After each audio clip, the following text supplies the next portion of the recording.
Hello.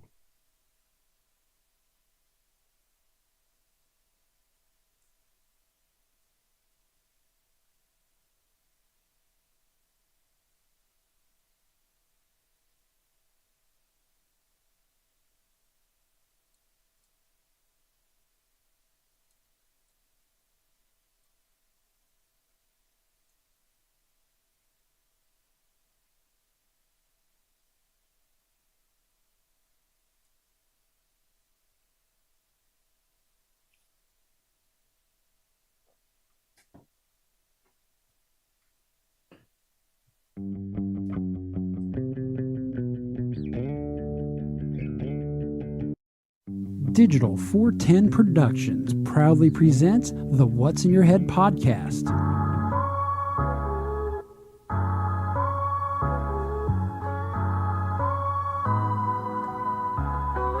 Digitized live from Your company name here. the studios in Cape Coral, Florida. It's the What's in Your Head podcast. And now, this week's list of common words or phrases that are no longer acceptable in woke society. In looking for these words, I kept finding new categories. Well, we have more ways to describe dirty words than we actually have dirty words. That seems a little strange to me. It seems to indicate that somebody was awfully interested in these words. They kept referring to them.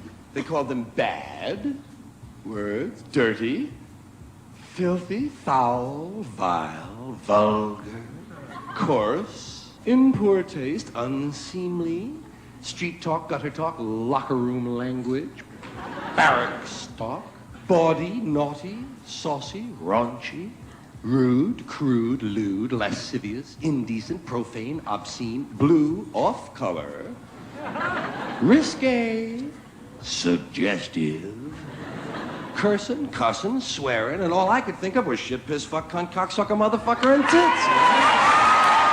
Welcome, everybody, to another episode of the What's in Your Head podcast. What is up, OG5? And as you heard there from the late, great George Carlin, the one comedian that actually can say I actually saw before he passed away, saw him perform at Barbara B. Mann. But he's not a comedian, but he'll love to have you watch him perform. His name is Mike, no use for a last name. Joining us from the deep, dark depths of Fort Myers, Florida. Mike, how you doing tonight? Hey, doing wonderful, fella. How are you?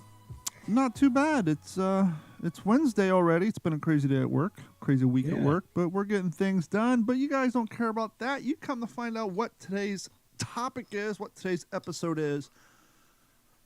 And we've been threatening to do it for quite some time. It took me probably almost over a year to figure out the format, the template, the logo, the design. And I finally came up with my t-shirt design. I'm going to release it here soon. What I did is I took the join or die snake, not to be confused with the Gadsden Don't Tread on Me the snake, but the join or die snake. I kind of bleached it out. And then over top of it in a font, it says Community Guideline Violator. And then underneath that, it says preserve freedom of speech. And I think it's very important to get this thing started right when you're going to do an entire episode on the importance of freedom of speech, that we set the plate right away. And we are not talking about the also important First Amendment. Yes, the First Amendment is very important, but quite honestly, Mike and I have talked about this in the past a little bit. People misconstrue the application of the First Amendment. Absolutely. Oh, fuck you. Hey, it's First Amendment. I have freedom of speech. My boss is an asshole. I'm on TikTok. Hey, I lost my job. That's First Amendment, freedom of speech. No. The First Amendment protects you from punishment, imprisonment, fines, and other mischievous things that governments used to do to their people back in the day. 16, 15, 14, 17, 1800s. And 2023 if you live in certain areas of the world nowadays, like North Korea, for example. And so the very first amendment, the important one, which is protected by the Second Amendment, is important, but it doesn't apply in your daily civilian life. In the applications in which we are going to be discussing the importance of freedom of speech, and that is, for the purpose of this podcast, what we're going to refer to as the true form of freedom of speech. and that is the daily, everyday speech,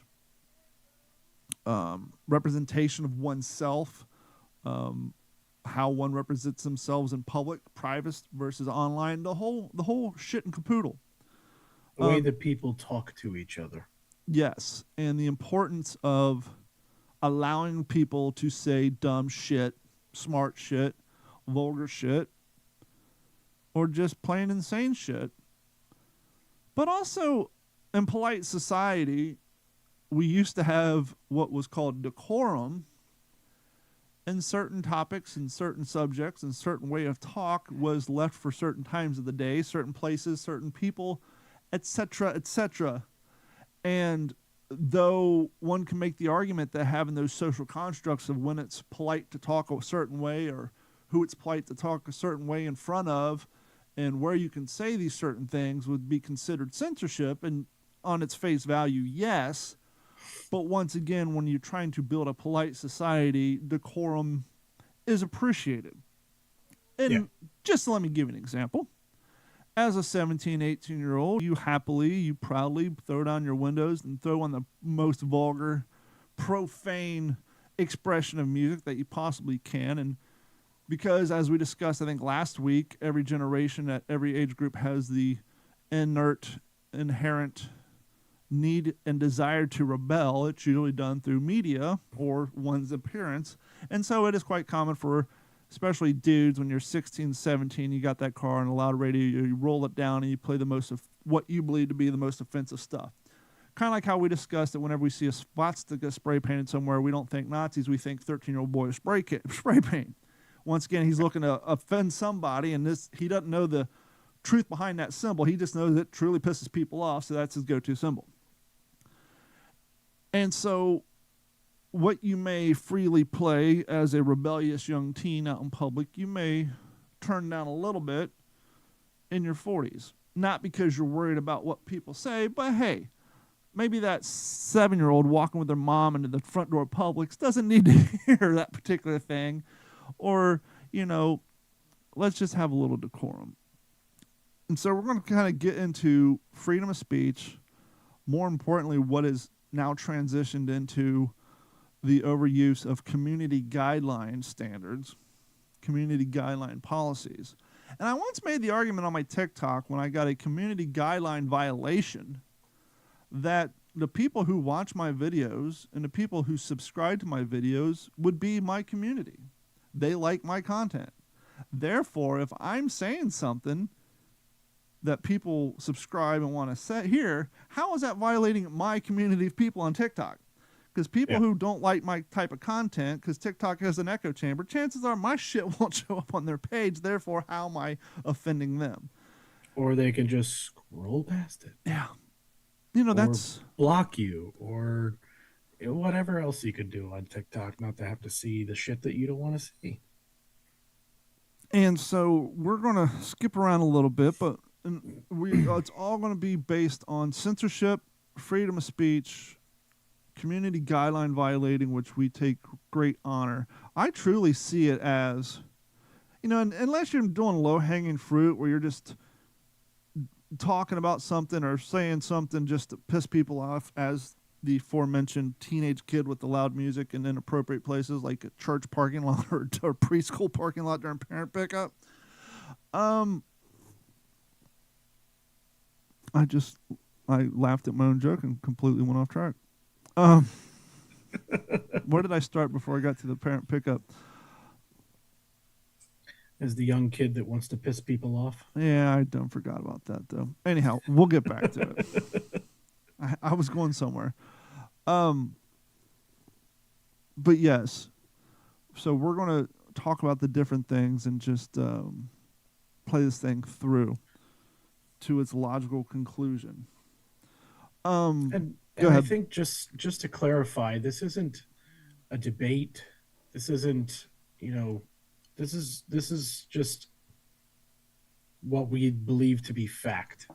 Well, not only fact, but I'm going to bring in some history. And I guess to set the groundwork a little bit, as we discussed last week, I'm a Gen Xer. Mike is an early phase millennial. And as a Gen Xer, I was raised, and we were raised to question authority, don't trust the government, and always, be on the lookout. For example, because of Facebook and their security policies, which once again, I agree with at the end of the day, you don't want a bunch of weirdos and perverts getting online. Not like your brother sending you YouTube links during your live podcast that he used to be a part of. Damn it, Gordon. Yeah, see? They bumped me again. Knocked me right off that train track. What was I just talking about? Facebook and privacy policies and stuff like that. Oh, yes. Before Facebook enacted these privacy policies, because you can't have pedos signing up with fake names, we never used our real names on the internet. No. When the internet rolled around in the, early mid-90s, when it started getting, obviously it's around in the academic world way before then, we don't need to get the history of the internet. But when the commercial internet in its earliest infancy of the modern day application of it, we're talking Yahoo, chat messengers, AOL, instant messengers, bulletin board systems, forums, Yahoo GeoCities, MSN communities. We'll say the mid-90s to early 2000s. Yes. We treated it like our parents did on ham radios or CB radios back in the 60s and 70s, because we were all brought up under don't trust fucking anybody. Stranger right. danger. Be private with your information. Don't put your dirty laundry out in the air. That's right. And so, like, when my parents were 16 and 17, the cell phone of the day was CB radios. They didn't have car phones. They didn't have pagers. They didn't have cell phones. They had CB radios. But because CB radios had a limited amount of channels, and there were so many people trying to use it, there was a decorum and an etiquette and a license process. Mm-hmm. And since you didn't trust strangers, stranger danger, a lot of weirdos and shitbags out there, you didn't go in there and say, hey, this is Mike, no use for a last name, broadcasting out of Fort Myers, Florida. I want to know where the Smokies out on 41 as I'm heading down to get me some go-go juice. No, you say, hey, this is the mean bearded plumber from Southwest Florida. You had handles, you had fake names. If you want to know what I'm talking about, just go watch Smokey and the Bandit or even Cannonball Run when they do their crosstalk over the walkie-talkies. They had handles. We converted that into screen names, which I don't want to break down the fourth wall here. We know my website's D-410. We know that my media company is Digital 410, which is strictly me using that D-410 website that I had since 2001. Mm-hmm. Well, what's the D-410? 410 was my pager code in high school, and D and Donovan 410 was my screen name for MSN, Yahoo. To this day, my Xbox name is Donovan 410 because that was my Hotmail address back in 1999. I have people in my life who think my Christian name is Donovan. No, it's not. Donovan 410 was my screen name when I first signed up for the internet. And that's where the D410 and all that translates, because once again, we didn't trust people. But now, because of security protocols, Facebook doesn't allow people to have fake names, and everybody has to go by the real names unless they have a secondary account, which is a public profile. So that D-Train page is actually attached to the Don Abernathy. So if D-Train goes out there and does anything creepy, it can be tracked back to me. They have my phone number, address, as it should be. Mm-hmm. But it wasn't until the last 12 to 14 years that people started on a regular process using their real names. Mm-hmm. And that's where everything went awry. And so through the proliferation of social media, people using the real names, and just kids being born into that zero tolerance that we discussed last week, it has morphed into this Karen culture, community guideline violations, which was nothing more than a fix-it solution by social media platforms who got tired of having to hire entire floors of people to answer complaint emails all the time. It was like the same reason some neighborhoods have more strict code compliance policies, because they have Karens in the neighborhood who constantly complain, and so the city's like, okay, send the guys through the neighborhood, just enforce fucking everything so we can stop the phone calls and let's generate some revenue. And so people start complaining, And all a community guideline violation is truly censorship. And once again, us Gen Xers and us millennials, we were there. We were on the internet during the Wild West. We were there when it was being Oregon Trail and people were whacking down digital weeds and putting digital flags in little corners on the internet and starting their own websites where you could literally download the terrorist cookbook from the internet back in 1994 and learn how to make all kinds of fun stuff. That'll get you put in prison nowadays. Completely unregulated, yes, for the most part. And luckily now most of that stuff has gone to the dark web, but unfortunately stuff that is not illegal and stuff that is not, well, that's it, illegal. I think that should be the only defining rule. When I worked for Lunar Pages Web Hosting in California, our terms of service was you can put whatever you want on your website as long as it isn't illegal in the state of California. Yeah. So whatever it may be, whatever it may say, and then when people would call up, remember, you know how Chris Hansen did that show where they arrest all the perverts? To Catch a Predator. Yeah, To Catch a Predator. They teamed up with a website called Perverted Justice. We hosted that website before that show came out. And we were constantly getting phone calls from dudes, lawyers, whose faces and mugshots are put up on there for being fucking pedos. Yeah. Oh, we're going to sue you guys. You need to take their... It's like, first off, it's not our website. We're simply a host. We host it on our servers. They're not breaking any California laws. Therefore, any problems you have with the content of that website, you need to take it up with the people who host the website. It's not our problem.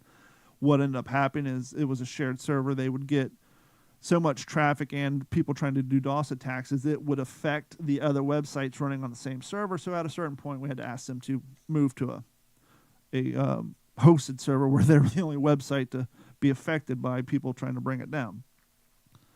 But all this has come down to censorship.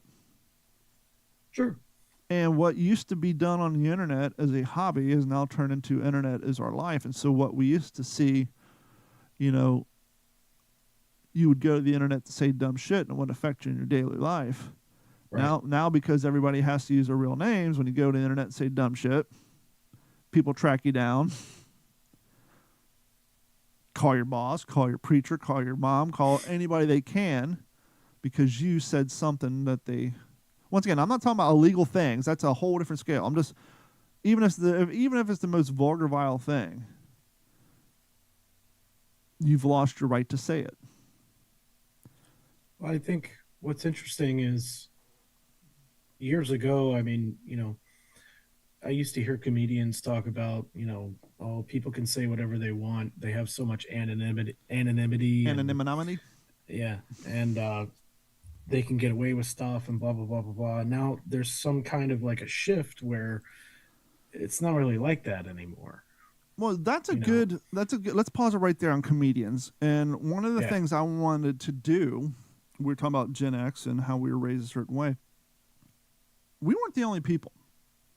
There was a long line of celebrities, comedians, musicians, and actors who literally, I'm not saying that as a 13-year-old overusing, literally got arrested and went to jail, had to hire lawyers and go to court, sometimes all the way to the Supreme Court, in order to set precedent to allow us 30 years later to tell people you can't say that on the internet.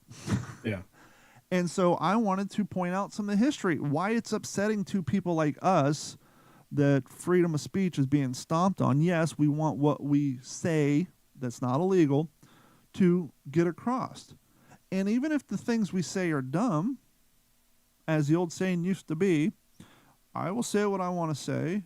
You will say what you want to say. You may offend me. I may offend you. We may fight about it.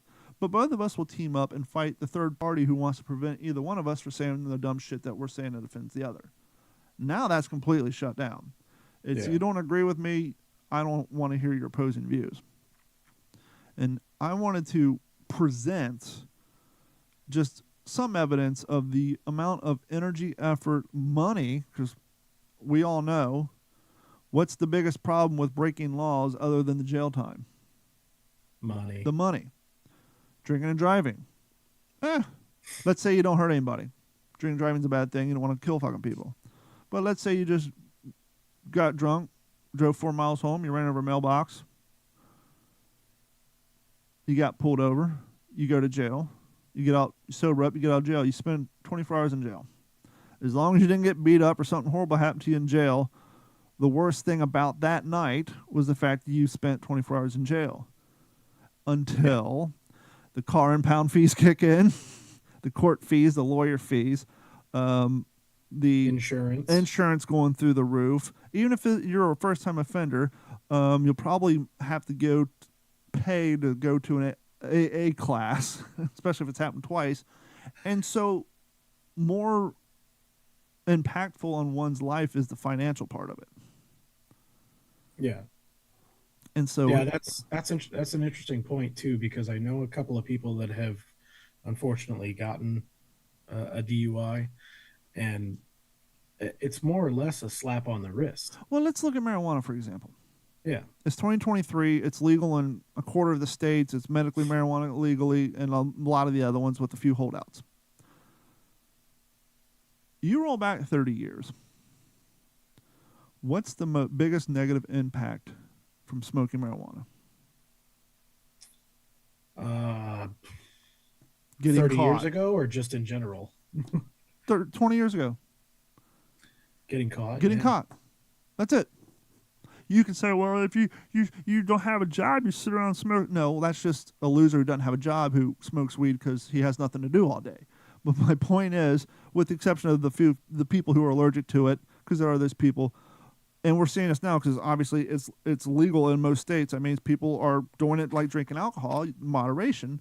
But 30 years ago, you have it, you get caught, you get arrested, possibly lose your job, because depending on what type of work you do, maybe you headed up a youth group at your church. But marijuana was looked at completely different back then. Now you're kicked out of you being a youth pastor. Now you got to get your car out of impound. You got to pay your legal fees. So the biggest negative side of that particular activity was getting caught. Mm-hmm. And the finances involved. So let's go back. I got some different history here, but you started with comedians, so I want to go. Yeah. We'll start with comedians since we're on it. Comedian Bill Hicks. You familiar with Bill Hicks? Yes. For those of you who are not, comedian Bill Hicks, renowned for his incisive and thought-provoking stand-up routine, found himself entangled in legal issues over the freedom of speech during his career. And this, now, as a millennial, when might this happen? This got to be clearly in the 1940s, right? This is 1930s. That, he's getting arrested for saying, breaking decorum on the stage out in public eye. When do you think this happened?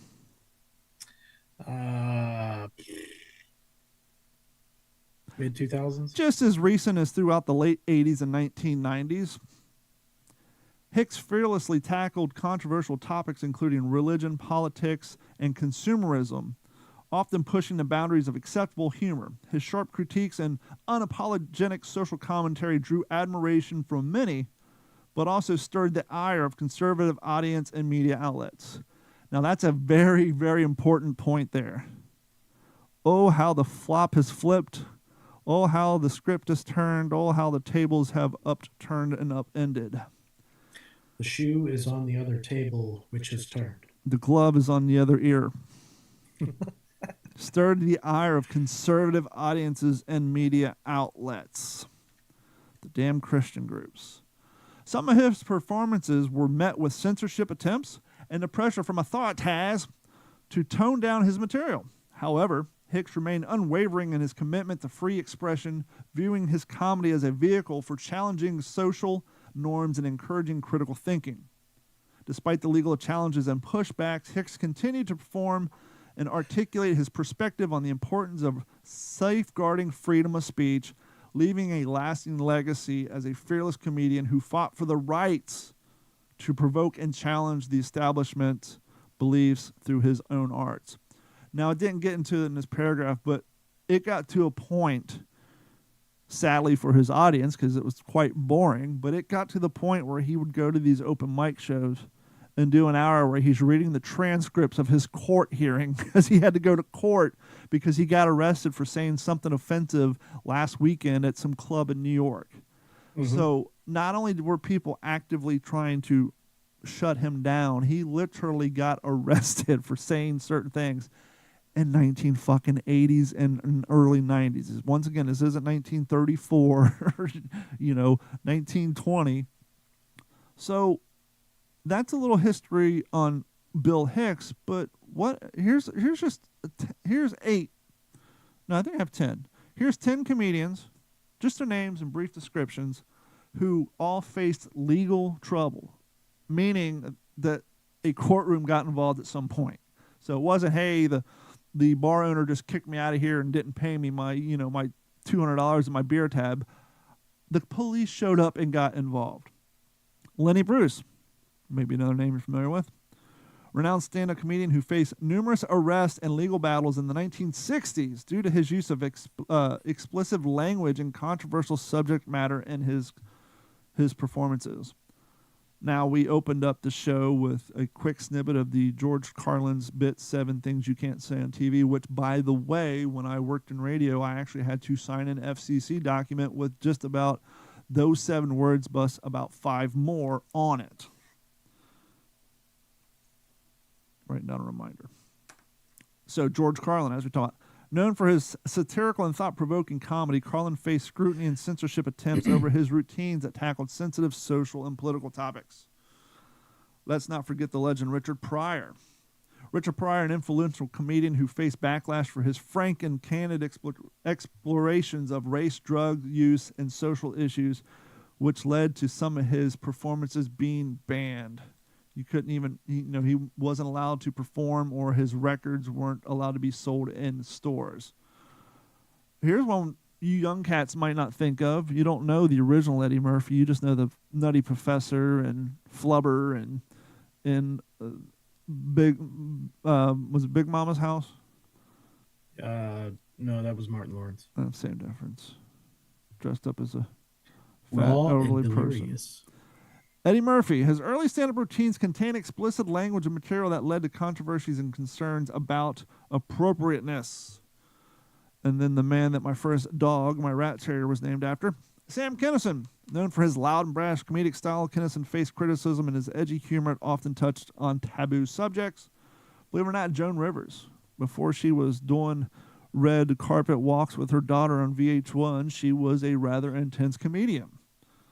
Joan Rivers faced legal issues in the 80s over her use of explicit language and provocative materials in her comedy and performances. We don't even have to go down the road of Andrew Dice Clay, Hickory Dickory Dock. Andrew contained notoriety for his controversial and explicit stand-up routines, which led to him being banned from certain venues and facing backlash. Gilbert Godfrey. You guys may know him as the original Aflac Duck voice, but he lost that after making he was probably one of the first comedians to get canceled on a corporate level. Do you remember that story? I don't know. Oh, let me read this and we'll get into that story. Gilbert Godfrey faced backlash for some of his and lost professional opportunities due to jokes deemed offensive and insensitive, particularly after making jokes about tragic events. So one of his, I don't remember the exact wording. I'm not going to look it up. You can look it up. I'm just going to do it off the top of my head. It was after the tsunami that flooded all the islands and the people died. And he said something, I don't know, it was just a dumb joke about something about drowning or fish in the sea or something. It was something water related. And he tweeted it like not even at 5 hours after the tsunami. And that's what cost him his Aflac commercial. He was known for making jokes the very next day after 9/11, and so there wasn't any topic off for him. Now, before Kathy Griffin got in trouble for her photo album, well, not in trouble, but conservatives got upset when she did the picture holding Donald Trump's head. But before that, she was, facing legal issues. Actually, no. This is actually that.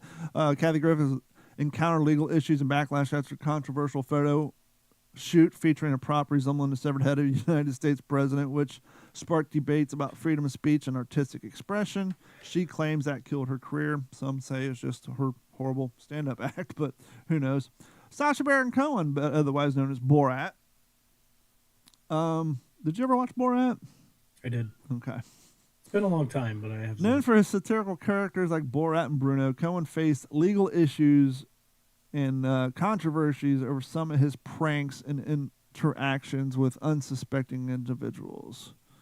So that's just 10 comedians who have gone out of their way to make it, I don't want to say not socially acceptable, but commercially acceptable for people to say and present themselves in whatever manner in which they feel their audience would accept. And that's the big thing.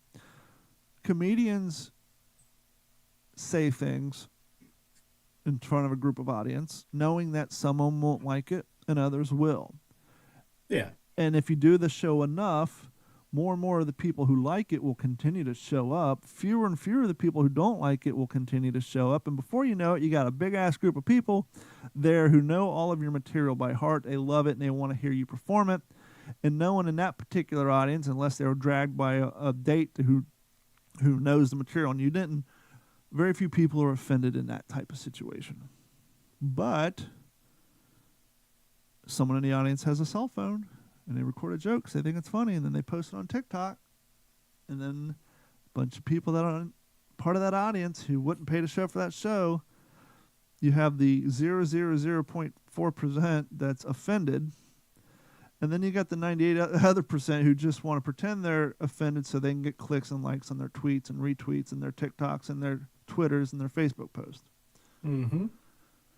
And so it's, I don't know, even going back to when I just had D-410 and I was writing articles which were poorly written because I can't spell and have horrible grammar, but I would get in arguments with people who, you shouldn't post that, or you should take that one. It's like, no, don't censor my shitty website.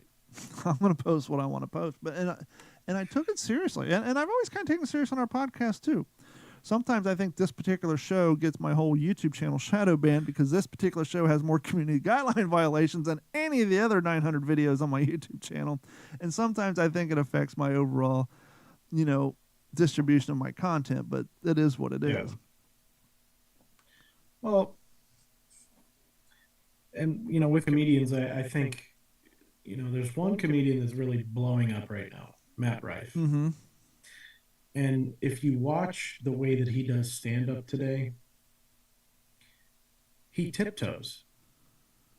Like, I think he says whatever the hell he wants, and then he has to verify with the audience if that was okay or not. Yeah, but he also uses his past. He kind of gets a community pass on some of the topics that he says because he was featured on Wild 'N Out. Right. And he started his profession at a lot of urban clubs. And so because he has that experience, he gets the pass that allows him to broach certain topics and say it. And then, like you said, he kind of asks the audience if it's okay, but I think that's just part of his act. I don't think he gives a shit. I think it's almost kind of like his qualifying statement at the end of the commercial. They say real quick. You know what I mean? Well, yeah. Well, I mean, I'm not saying that, he gives a shit or anything, but I think it's almost like it's a point now where it's like commercialized, where you have to ask it. Is this okay to say? And whether I don't think it's whether at least you said it is the point, I guess, is what I'm trying to make. But that's, like basic, what you were talking about,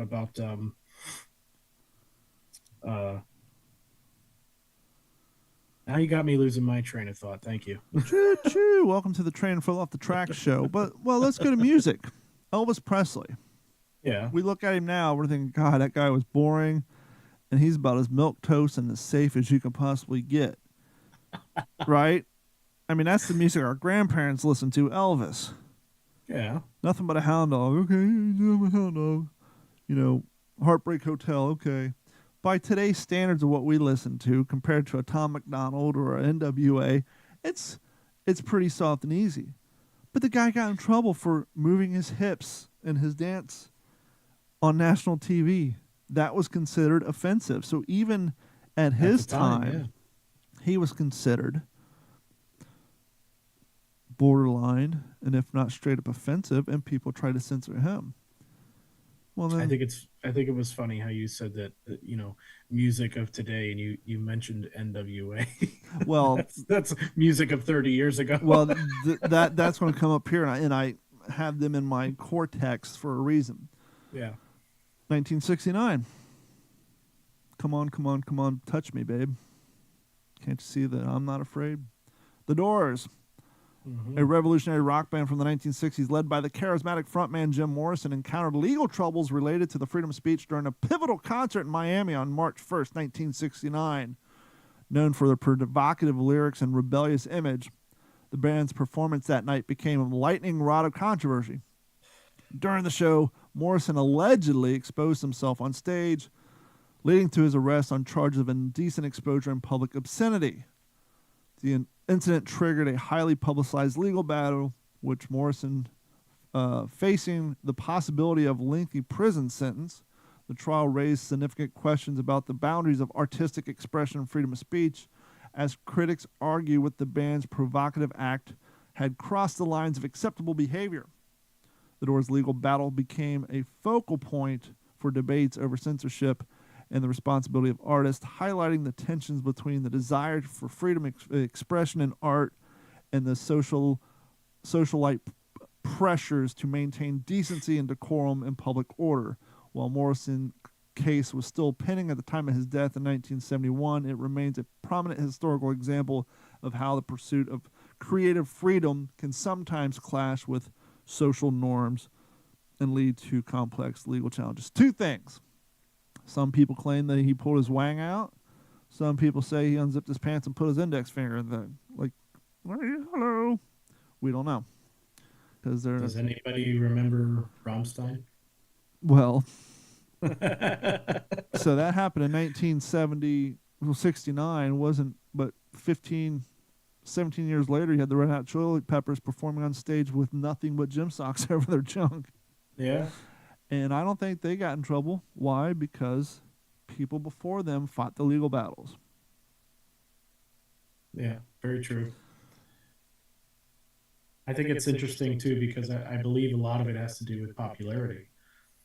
Yeah. The more popular you are, the more shit you can get away with.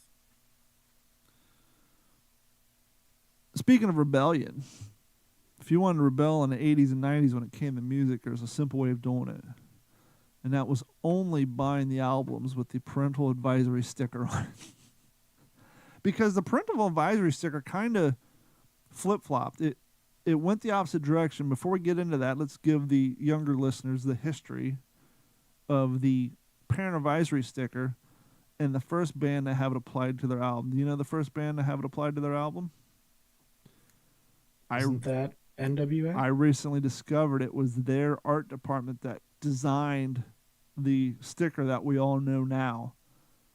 And as this artist said, it got to the point where they took that logo as a point of pride because, once again, it allowed the audience to know, hey, when you go to the mall, you go to Media Play, you go to Sam Goody, you go to World of Music, you go to Magnolia Thunderpussy on the OSU campus, you're going to see two of our CDs. They look exactly the same. One of them's going to have a sticker on it, and the other one doesn't.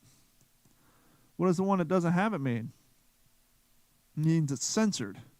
It's going to sound like the shit you hear on the radio where they go, or they just pause out the curse words, or we refill it with a generic term. And then you have the exact same album with the sticker on it.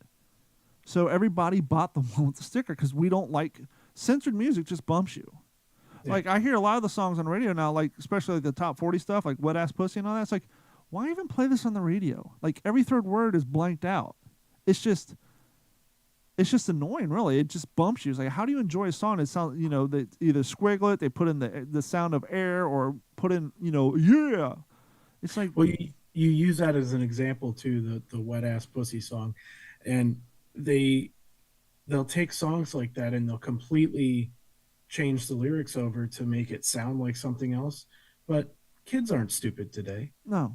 They know what the hell you're talking about. We weren't and stupid I don't back even then think either. I don't think a version of that is on Spotify or Apple Music or any of these types of streaming services that is censored. You know the song Black Eyed Peas, Let's Get It Started in Here? Yeah. You know that's not the original version of that song? I think so, yeah. It's Let's Get Retarded in Here. Yeah. Meaning to slow the process down. Yeah. To retard one's carburetor is to slow down the amount of fuel. Now it's just constantly associated with people with disabilities. But they changed the lyric to get on the radio. But back to the parent advisory. NWA, short for, with attitudes. A groundbreaking rap group formed in Compton, California in the late 80s, consisting of members Dr. Dre, Ice Cube, Eazy-E, DJ Yella, and MC Ren. NWA emerged as one of the most influential and controversial acts in hip-hop history. Their debut album, Straight Outta Compton, released in 1988, brought a group significant attention but also faced intense backlash due to its explicit and unapologetic lyrics depicting the harsh realities of urban life, police brutality, and social injustice. Nice to see we got that fixed over the last 40 years.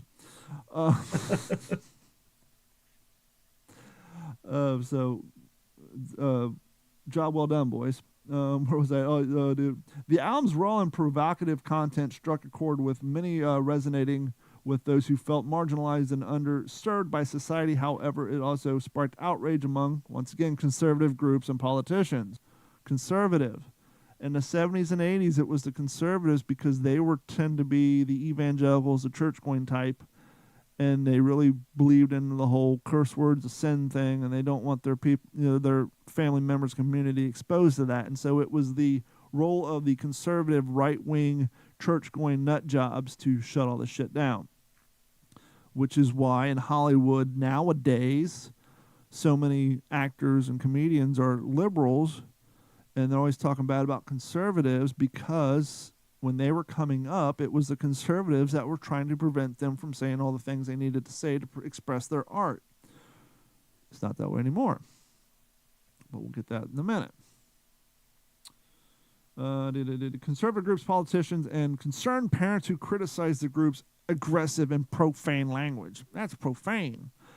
As a result, the monitoring controversy surrounding NWA's music and amid concerns about influence of young listeners, the Recording Industry Association of America, IRAA, introduced the Parental Advisory label in 1985. Part of that group was headed up by Al Gore's wife, which is why on Anthrax, Attack of the Killer Bees, they have a song dedicated to her where the chorus is basically, you fucking bitch, you fucking whore. But part of that group to head up into, I think it was like some parents of something who pushed the issue to where the music industry started this RIAA, who introduced the parental advisory label in 1985. The black and white sticker featuring the warning parental advisory explicit content, which ended up on t-shirts in the 90s, was meant to signal consumers that the albums contained explicit lyrics or themes. Straight Outta Compton was among the first albums to prominently bear this label, igniting debates about censorship and freedom of speech in the music industry.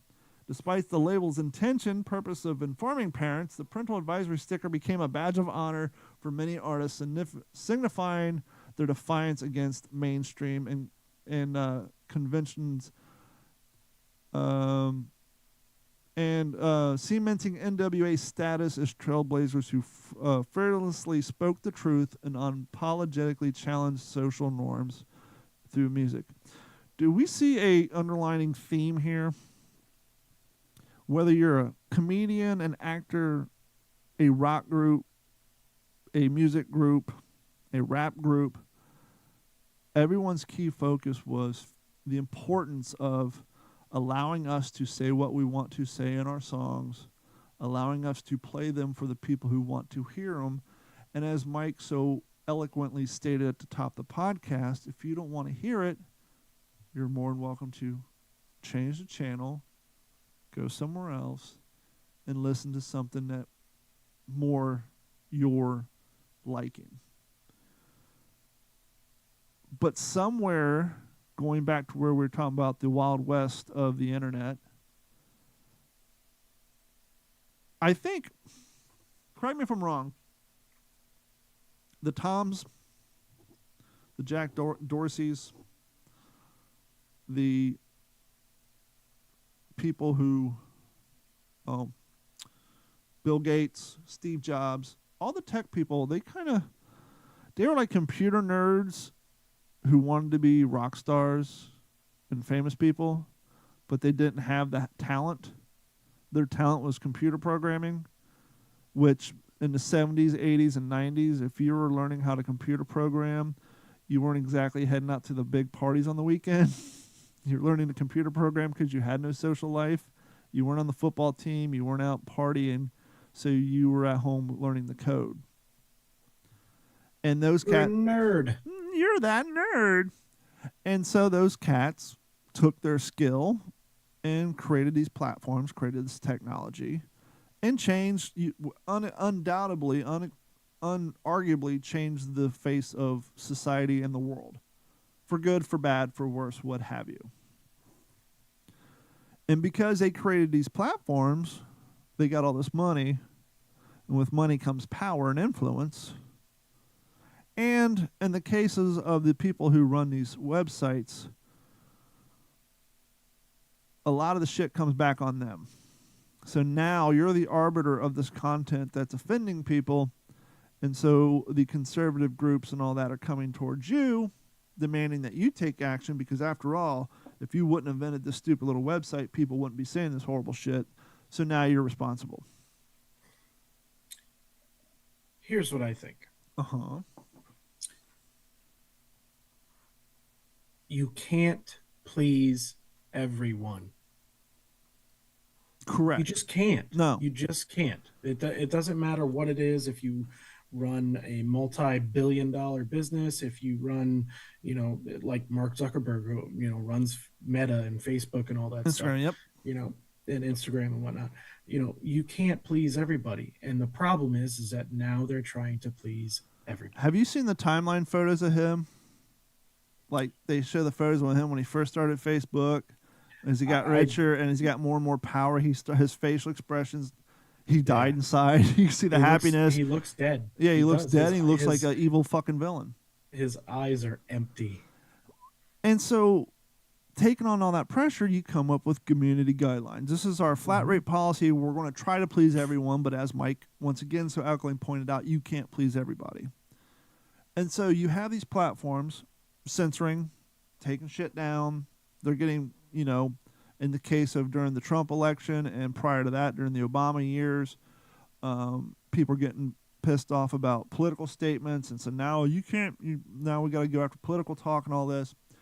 And so they just start locking shit down just so they don't have to deal with it. It takes up a lot of their time, a lot of money. But while this is going on, you got another generation of kids growing up in this environment. And so now they're being protected by this protected speech in these platforms in these areas. But when you have a generation of kids spending so much of their life online and in these protected areas, you can't say this on Facebook, you can't say this on Twitter you could, but people would scream at you. And so when you're hovering around the MySpace days, growing up in MySpace, but the community guideline stuff really started coming into Facebook. Yeah. And TikTok. MySpace was still part of the Wild West. Yeah. And so you're growing up in this protected space where, a lot of the stuff is being blocked, not all of it. And then you're going to school, which we talked about last week, have the zero tolerance policy on fucking anything. Heaven forbid you bite your Pop-Tart the wrong way and it makes an L. Well, everybody knows you turn it all upside down, now it's a gun. Yeah. And so you're getting protected on the internet where you spend all your time. You're getting protected in school where you're spending all your time. And then these guys who wanted to be rock stars, they have all this power, they have all this influence over this generation. Even though they're making these policies, maybe they're evil, maybe they're not. They're just trying to find a way to get left the fuck alone. But the kids growing up around these cats, well, this is the way it is. And so, as we saw through COVID, YouTube taking content down, TikTok Facebook deleting content, emergency room techs, people who actively work in an emergency room doing podcasts on YouTube talking about what they're seeing in the field. just mention the word COVID and not following the guidelines, their shit's deleted and they're getting channel strikes. Just full-blown censorship. It's gotten to the point now where internet-based rules and the censorship are flooding into our normal lives because of those cats and those kids raised up in those environments are now 20s and 30s. And they're wanting that digital protection, not to offend their feelings, to carry over to the real world. And when that group of people are becoming a large part of your workforce, corporate America has to take these policies on because, after all, half the cats running human resources are the same fucking generation anyhow. And so now this stuff's getting filtered out through corporate America, and it's just given everywhere. To put it into the most basic terms, as we spoke either the last episode or possibly even the episode before that, kids didn't learn to fall. It's the same thing. Absolutely. It's all the same situation. You don't learn to fall, you don't learn how to protect yourself. And going back to these artists and these comedians who literally, and I got a few more, I don't know if I'm going to go down them or not, but yeah, the fact that so many people put their careers, their personal lives, their financial selves all in jeopardy to go to jail for saying things in a comedy act, saying songs on a CD. And now, 30 years later, a larger group of people are more than happy to just, that content should have never been out to begin with. It's offensive. It's crazy to me. Look, we expect people in their 60s, 70s, and 80s to be offended by younger things because the world in which they grew up, the rules of decorum in which they grew up around were stricter, and over time it's loosened up. That's how we got to where we are today. And so it's you expect it to be, hey, that's not the way we did it in my day, back in my day. Mm-hmm. But to be the older generation now and seeing the younger generation take on that fucking role, it's just mind-boggling. Yeah. It's like, how are you acting like a 70-year-old? How are you taking up the social constructs and concerns over what people's content is that a 70-year-old would, because their decorum and policies based off of what the world was 68 years ago. It's just mind-boggling. And the fact that so many people would just, they should have went to jail. It's like, it's almost like, what was it for? Yeah. Well, here's another interesting point, too. My generation and the generation after me, what are the shows, the most common shows on TV that we grew up with? And and exactly, it's like, in the words of Tom McDonald, how is a generation who was raised up on South Park offended by fucking everything? I don't get it. Yeah, the South Park, Family Guy, American Dad, Futurama, all these different types of shows that we grew up watching. And with all the, the blatant and even subliminal racism and the blatant and subliminal sexism and you how often would you sit there and hear Stan or Kyle or Kenny or Cartman say retard or bitch or all this different types of stuff and sit there and just be so offended about everything. Recently, Carrie and I just got back into playing Red Dead Revolver campaign mode. Revolver? Oh, Red Dead Redemption. 1 or 2? Part 2. 2. For those who never played it, it's a cowboy game that takes place in 1855. Made by Rockstar Games, same people who make Grand Theft Auto, the game where you can go get lap dances and bang hookers in alleyways. Their whole thing is, when in the world of video games, they were the pioneers of, fuck you, we have an adult label. You gave us an adult rating, we should be able to have adult content because, after all, our games are designed for adults.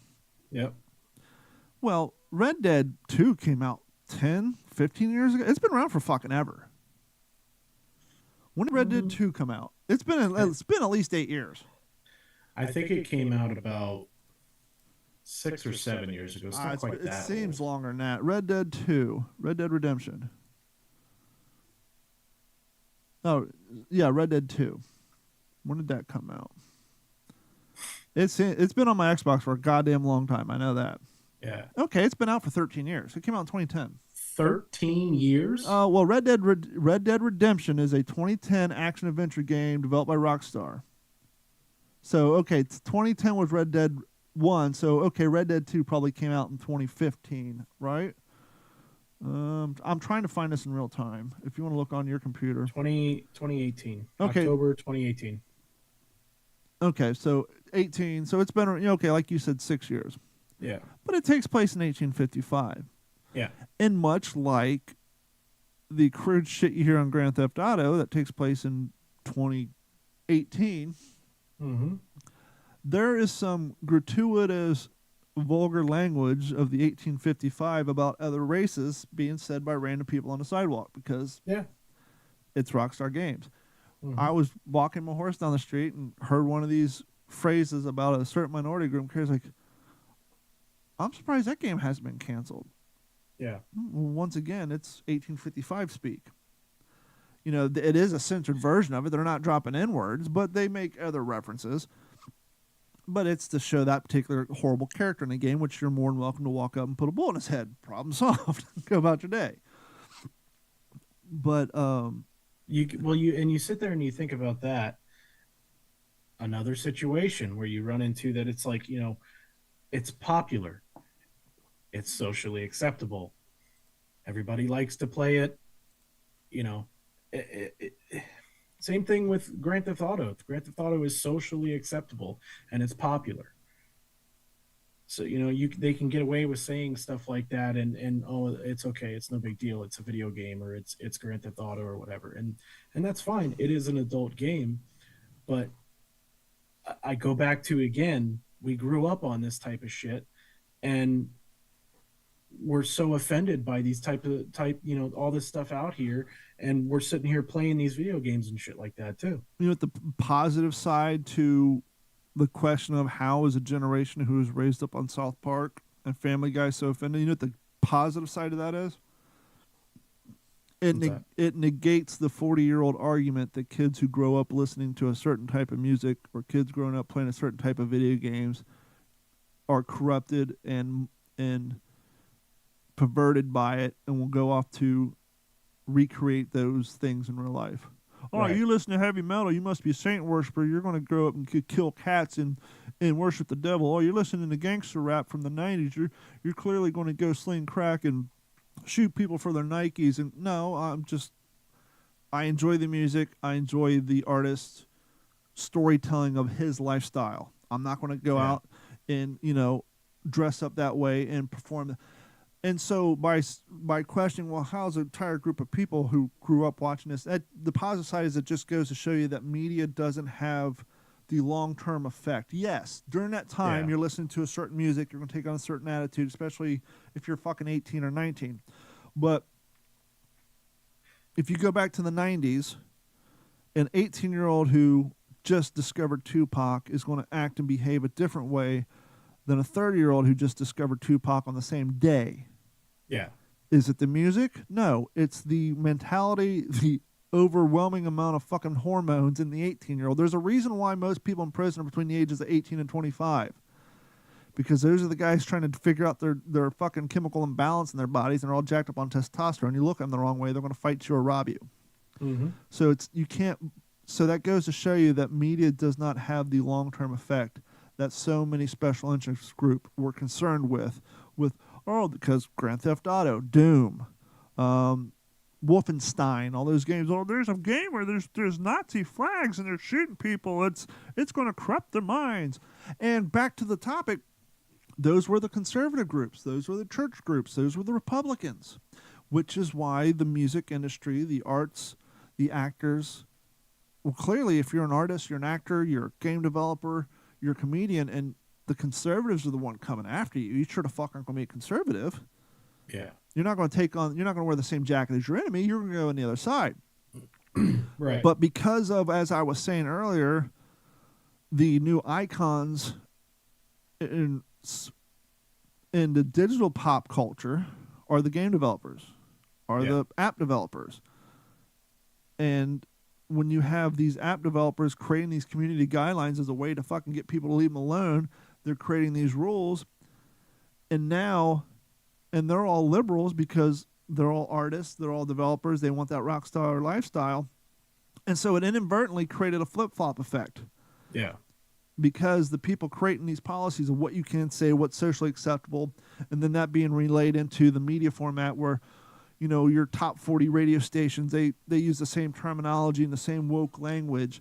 And then so that's cool for all the kids who are buying all the stuff, because the people with the expendable income in our country, when it comes to corporate companies whose entire reason for existence is to sell product, whether it's a magazine, well, magazines are long gone, whether it's traffic to the website, whether it's an artist selling an Instagram person, an influencer, bands, their core demographic, they want the 18 to 25-year-olds because they got the expendable income. That's where all their money comes from. And so you have to align with those people to be part of that crowd to sell them the shit that they want to hear. That's why you see 40-year-olds working at pop stations talking like they're fucking 13. Because that's where... And so because that whole group were the Democrats, because formerly they were trying to fight for freedom of speech and it was the conservatives trying to shut them down. But now it's flipped. It's the Democrats and the progressives that are trying to enforce all this censorship. And they do it through back-ended policies. Yeah. We want people to accept the LGBT community.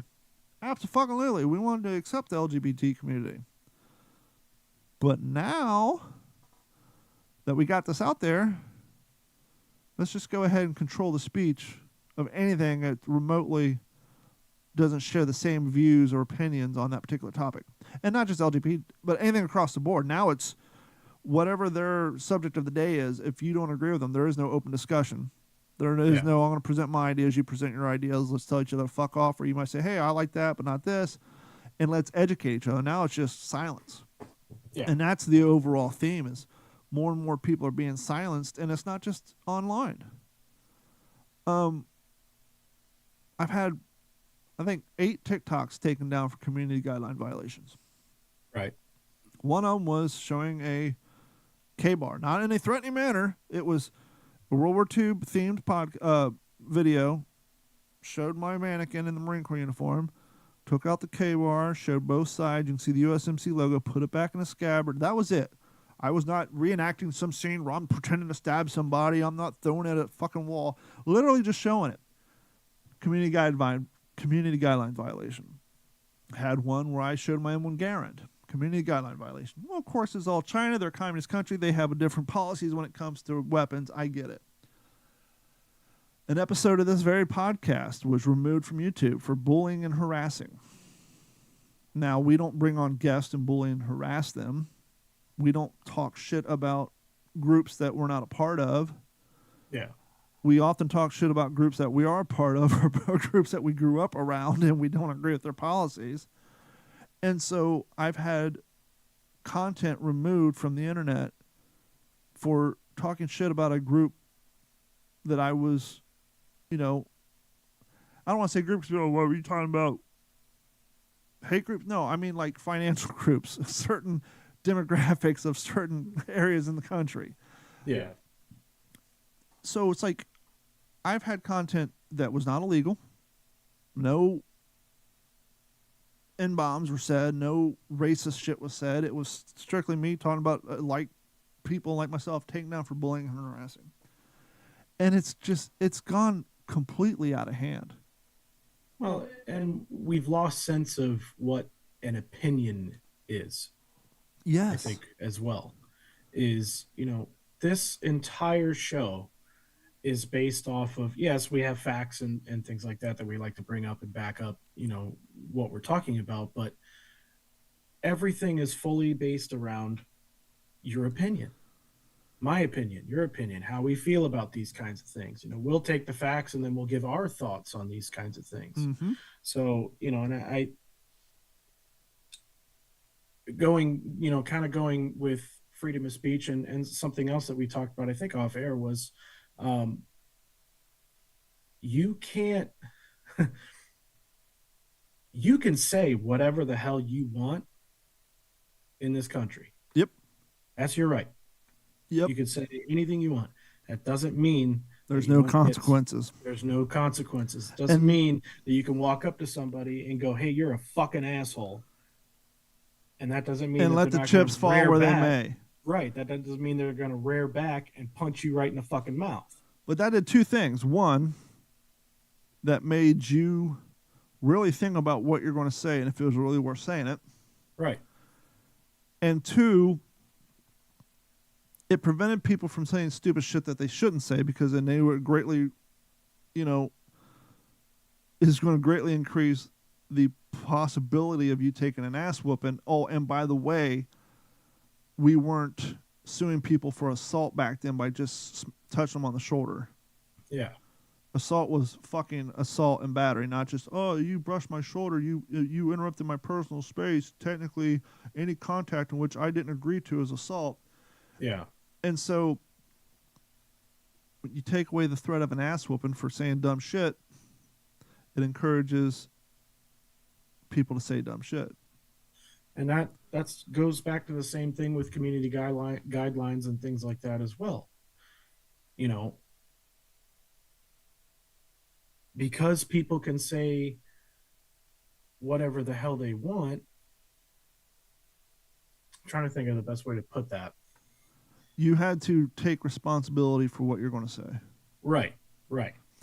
But let's go back to something we brought up at the top of the show, and that was a thing called decorum and socially acceptable, appropriate times to say things.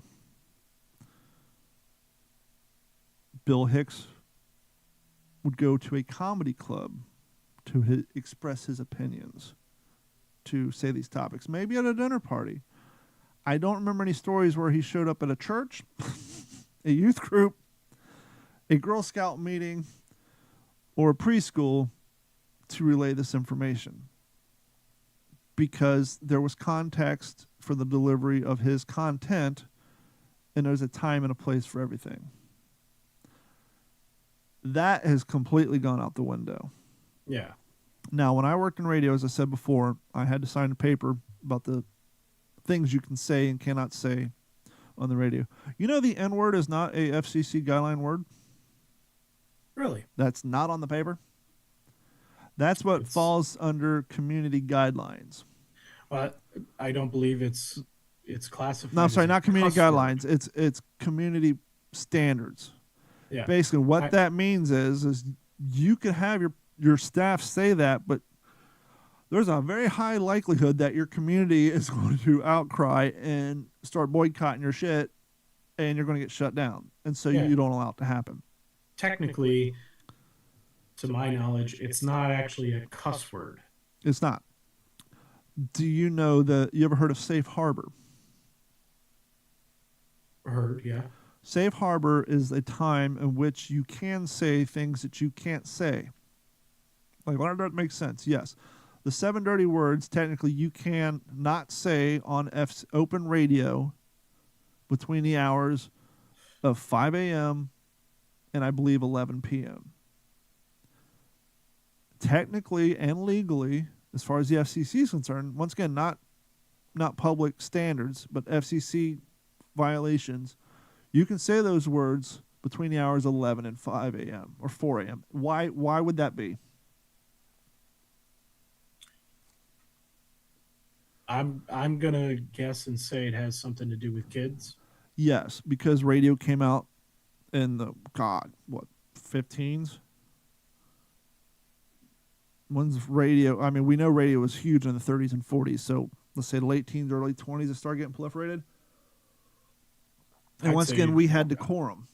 Yeah, I'd say radio even became a thing in the late 1800s. Yes. And it became a thing, and so when things became a thing and time in which they're a thing, and it came a time and place where we had decorum, and it was inappropriate to say things in front of children and women. Mm-hmm. Children and women families, Christians, whatever, our society operates between the hours of 5 a.m. and 11 p.m. back in the day. You got up, whether you're a farmer, went to work, whatever, went to church. Usually by 11 p.m., the kids were in bed, and mom and pa were settling down, watching the news, listening to the radio, what have you. Yeah. The children in bed. The kids have gone away. Now we can have adult talk. Right. And that was it. It was a way to make sure innocent people stayed innocent until they got to the age they decided they wanted to allow themselves to gain access to these freedoms.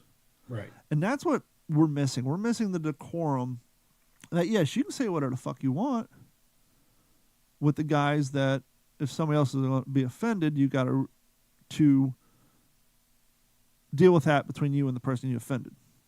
The law's not going to get involved. Between you and that person. But you can't force that onto a child because it's not like the 5-year-old's going to come up and punch you in the mouth for saying what you're saying. Right. And so we got to protect the children. Right. Well, how do you protect the children? Well, you don't say shit around kids or you don't say shit when kids are up. Let's go recent. We're hearing about these books. Once again, freedom of speech. Don, you're talking about freedom of speech. Yes, talking about the books. The books that are end up in an elementary school kids. Well, we're talking about freedom of speech. Our authors should say whatever they want to. Yes, those. I'm not saying burn those books. Let the content be out there. But once again, there's a time and place. Can 5th graders and 6th graders read these books? Sure, why not? Let them read them. Does a kindergarten through 3rd grade need to read these books? Probably not.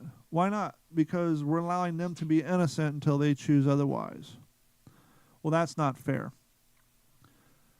You know what's interesting, and this has happened 2 or 3 times? Most communities have a public access TV station. That's where the city council meetings are being displayed. Sometimes they have, homeowners association, depending on how big they are. Community, people can buy time on there. Sometimes church broadcasts their sermons on there. Yeah. And sometimes school districts broadcast. There has been 2 or 3 recorded times where a concerned parent came up to the podium, presented a book that their child brought home from the school library, being a 2nd grader, and we're saying, well, it's freedom of speech, but we need to protect the children. The parent begins to read the pages of the book that came from the elementary school, and the guy running the broadcast for the public access TV station has to dump out of it because it violates FCC guidelines outside of safe harbor. Right. FCC guidelines were designed to protect the children. So when you have these school boards saying there's nothing wrong with that book, but reading that book out, either A, which has also happened where the school district had like, hey, you can't say that shit in here. Like, wait, what do you mean I can't? We're a room full of adults, and what I'm saying, what I'm reading is considered offensive to a room full of adults, but we're having the debate that this context, which you're saying I can't read in a public forum because it's offensive, is perfectly suitable for my 2nd grader to check out. Right. And so that kind of like, we're not saying you can't make the books. Not It's like saying you can't redundant. buy them for your kid. We're just saying between the ages of 12th, 3rd grade, kindergarten and 3rd grade, let's just let them read Wimpy Kid, Garfield. Maybe we'll dust off an old book of Where the Sidewalk Ends. Let's save the Mapplethorpe for the high schoolers. If you don't know who Mapplethorpe is, do a Google image search on it, and then you can email me your disgusted, pissed off emails later. But it's just like, and with, I don't know, just, we've talked about going full circle. It's like we've come from a society that's number one goal was to protect the children, to now we have a certain group of people that are trying to normalize pedophilia. Yeah. It's like, what the fuck did we do? Well, and a topic that gets me heated, and I have nothing bad to say. Do you, is what I'm going to preface this with. But don't do kids. the LGBTQ plus community. Yes. I can appreciate you want to do what you want to do. You want to have your freedoms. You want to, do all these things. Perfectly fine. Why does it need to be shoved down my kid's throat? Because much like Black Lives Matter, the original group was hijacked by someone else. Right. And they literally copyright that phrase and turn it into a business. Right. And the only way a business thrives, especially when it comes to community influence, is to stay relevant. It's the same reason Jesse Jackson has been screaming racism for the last 30 years, because that's how he makes his money.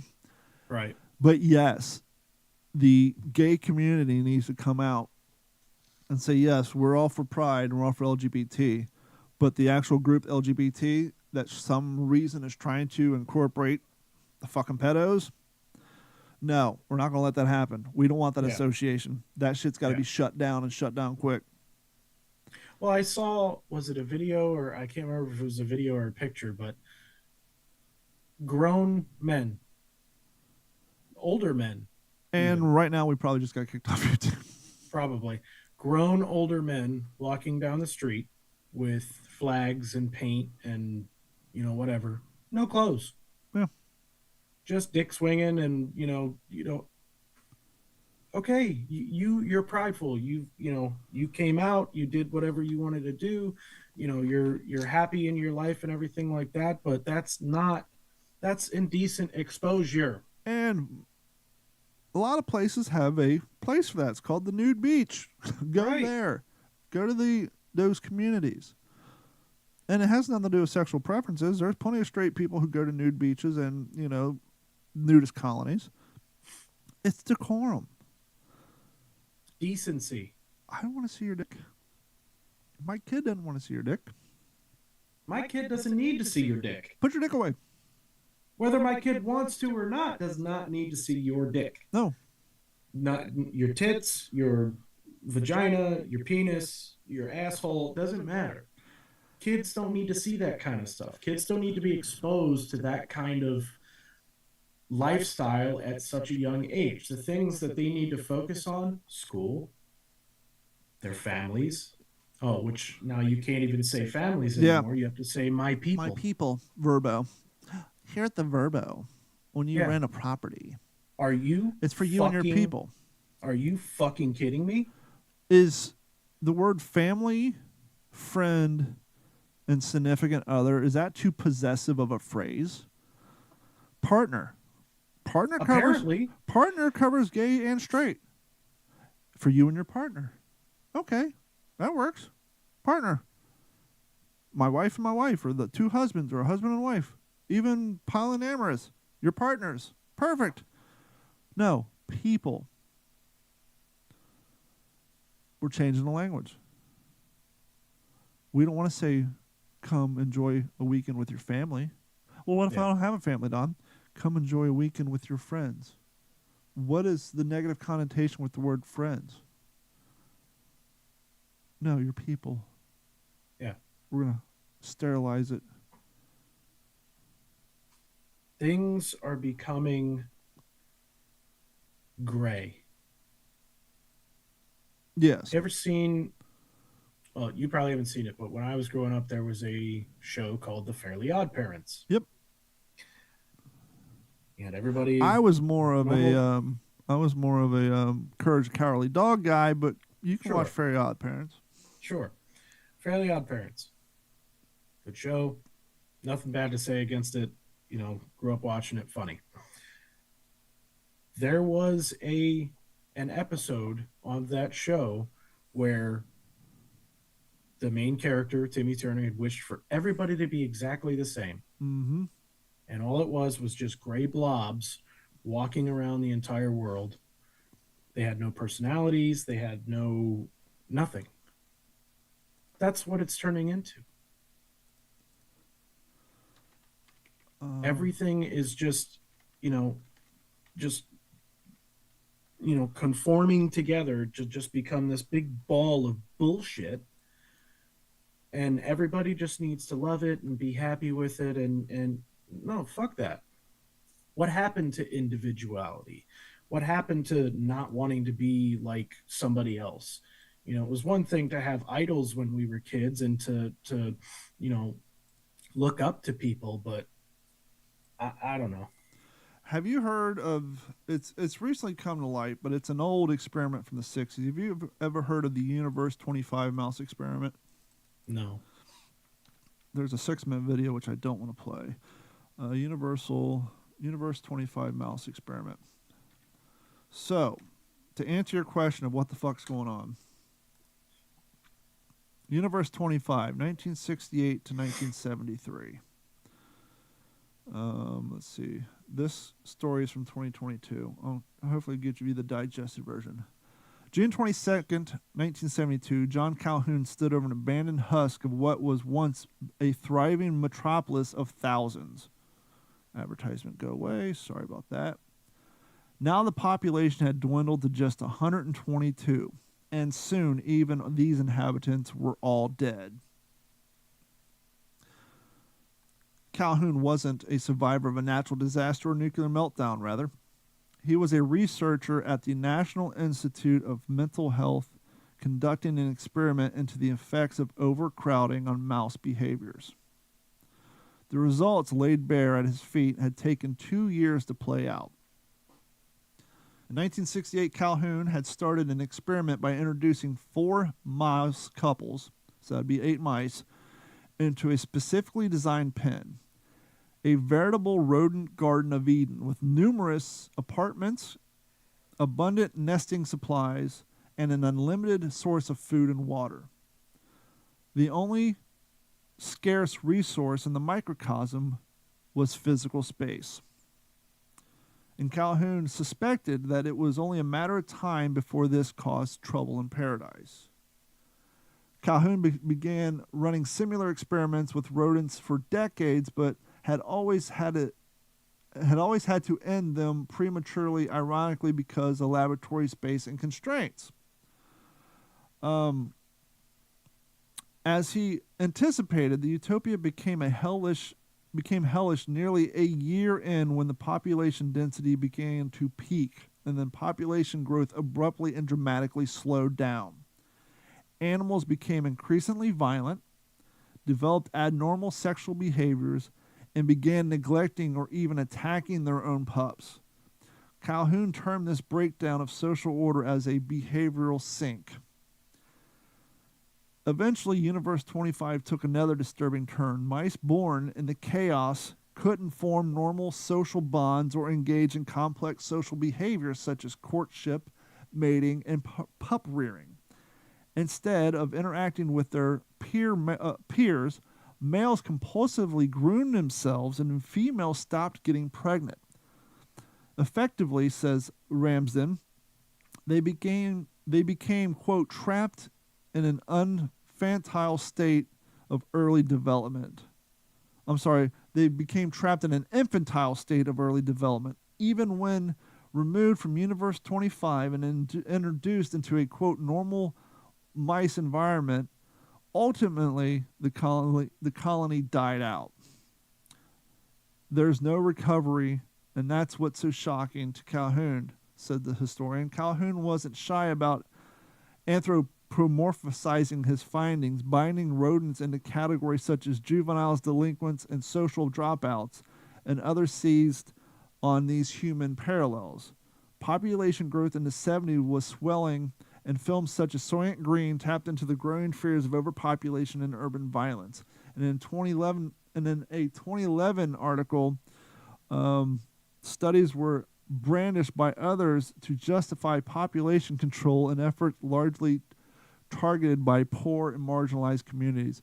What this all comes down to is people are making parallels to what was observed in this utopia of mice where they had no wars, they had no disease, they had no real problems. They had all the food they wanted, all the drink, all the nesting material. Only thing they had lack of was space. And their society broke down to the point where the male mice had no interest in female, they would groom themselves sometimes to physical deformation, gnaw their hands off, and literally they stopped breeding, and they stopped communicating, and they stopped social interaction. And some people are saying, well, let's look around on the news and what's going on. You got marriage is down, child rearing is down, depression is through the roof, people are taking on strange behaviors. And so the question is human mankind, are we at the early stages of Universe 25? In comparisons, sounds like it. Yeah. It really does. I mean, when you compare that situation to what you see out in the world today, I mean, that's just the beginning. Writing a report summary in 1979, Calhoun noted that, quote, no single area of intellectual effort can exert the greater influence on human welfare that contributing to a better design and a better built environment. And what's crazy is you have, what is that? Is that in Pakistan? Have you seen that video of the environment they're building? It's a straight line. It's just miles long. It's a 10-story like apartment building. It's going to be all self-contained. It's going to be basically a self-contained city out in the middle of the desert in this giant 50-long-mile building or whatever. I can only imagine how things are going to change in that. People who live there for 10, 15 years. But that's very reminiscent of the plot line of BioShock, except for they're in an underwater city. And so, we spent an hour and a half talking about this with the point is two things. We all need to start standing up for each other's straight up legitimate freedoms of speech. But we also need to understand decorum and bring back the belief in there's a right place and a right time for certain subjects. And swinging your dick around in public is not the right time or place. Unless it's, fuck it, let's do safe harbor. You want to have your parade, swing your dick? 11 p.m. to 4 a.m. Wrap it up. This shit where you're doing it at noon on a Wednesday? Nope. Let's have safe harbor. You want to have your parade? You want to run around throwing butt plugs in the audience? That's fine. Just do it between 11 p.m. and 4 a.m. Have it wrapped up and cleaned up before the kids get up to go to school. Or get up to go to their early, doctor's appointments or whatever they're doing at 5 a.m. I don't think anybody should have a problem with that. You can have all the parades you want. If your parades are going to require nudity, let's do it after hours, people. Mm-hmm. And so there's ways to get your thoughts through, get your beliefs through, and your expressions through. And there's ways to do it without canceling other people who don't believe in your thing. There's right ways and there's wrong ways to everything. I mean, I'm a libertarian. My whole thing is do whatever you want to do, literally, even if it's crack. Do whatever you want to do as long as it has zero negative impact on your friends, family, or neighbors. That's it. If you figure out a way where you don't have to work and you can get all your needs met without someone else paying the bill, more fucking power to you. Go do it. If that's you sitting around drinking 4 bottles of larceny a day until your liver falls out, as long as you're not negatively affecting kids, family, or spouse, or even a fucking dog for that matter, you go do it. And leave everybody else alone. Across the board. Yep. And so on that important note, we want to thank each and every one of you for sticking around. Please email us. Let us know what you think. Come into the YouTube live and ask us questions, and we'll answer it honestly on the air. So we want to hear from you guys. We'll have a different topic next week. But for Mike, myself, and Gordon, who will be back after his physical therapy and work slows down, we want to thank you each for following along and joining us for another episode of the What's in Your Head podcast. And until we meet again next Wednesday, for myself and Mike, thank you, and we will talk to you all soon. This has been a Digital 410 production. Go ahead. I would like to say, because sometimes this gets missed, like, share, subscribe, like, comment, yes, and all that stuff. If you're listening to us, if you're listening to us on iTunes, please give us a review and a star. Go ahead, Mike. Yeah, please, by all means, we want to hear from people. We want to get this out there because we know there's plenty of people out there that think the way that we do, and think the way that you do if you listen to this podcast and you like the content that it provides. And it's getting harder. 5 years ago when I started this, and I was working in radio for 4 years prior to that, you just post a shit on Facebook. Facebook would share it, people would see it, but now it's you post it on Facebook. Facebook tells you tomorrow, hey, we let 5 people see this. Throw us $20. We'll let another 50 see it. And so, unless you want to start spending, it's expensive to get the shit out there. So, please like, shares, and comments. Comments on platforms like Apple Podcasts, Google Podcasts, Spotify. The ratings and reviews and the follows help, because what happens is those apps will suggest us to other people who listen to the podcast. Yep. So please like, subscribe. While you're at, head over to d-410.com or whatsinyourhead.com. Click on Patreon, sign up for that. It's $1 a month. That goes a long way to help, pay for the bills. And once we start getting enough patrons, we can actually use that money for advertising to help build the show to what we want it to be. But yes, very good point. Email us at info@d-410 for myself and Mike and Gordon. Please share us with people. Just send a link. We do it all the time. Hell, Gordon is sending somebody else's YouTube content during my show. So you can do the same. But we'll try this again. Thank you guys so much, and we'll talk to you next week. This has been a Digital 410 production.